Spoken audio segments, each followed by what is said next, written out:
Shalom, perkenalkan nama saya Devlena Samani, kelas E, jurusan Pendidikan Kristen Anak Usia Dini. Mata kuliah Psikologis Perkembangan. Di sini saya akan menjelaskan materi yang telah diberikan oleh dosen kepada saya. Materi yang saya akan jelaskan yaitu refleksi-refleksi pada bayi. Yang pertama, Grasp reflex. Ketika bunda menyentuh telapak tangan si kecil, ia bisa menggenggam jari bunda sangat erat. Gerakan ini dikenal dengan refleks genggam.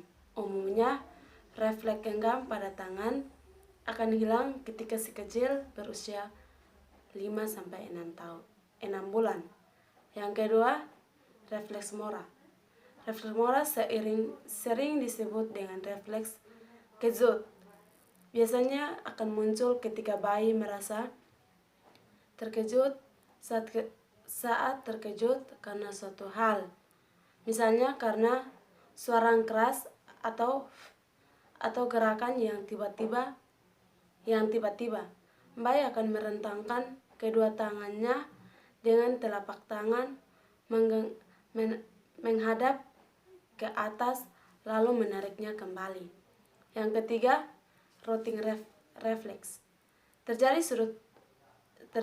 sudut mulut bayi yang disentuh ketika mendapatkan rangsangan seperti itu. Bayi akan memutar kepalanya, membuka mulutnya, dan siap mengisap mengikuti arah rangsangnya tersebut. Yang ketiga, refleks Pamlinsky akan muncul ketika bunda mengoreskan jari bunda ke telapak kaki si kecil dari tumit ke sisi luar telapak kaki hingga ke bawah ibu jarinya. Ibu jari kakinya akan mengarah ke atas, jari-jari lainnya akan terbuka. Yang kelima, stepping reflex.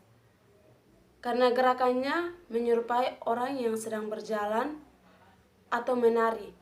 Refleks ini terjadi ketika tubuh bayi yang diangkat dan kakinya menyentuh di permukaan padat seperti tanah atau lantai. Refleks ini akan menghilang setelah si kecil berusia 3 bulan. Yang keenam, asymmetric tonic neck reflex. Refleks ini terjadi ketika bayi akan dalam posisi terbaring dan kepalanya ditegukkan.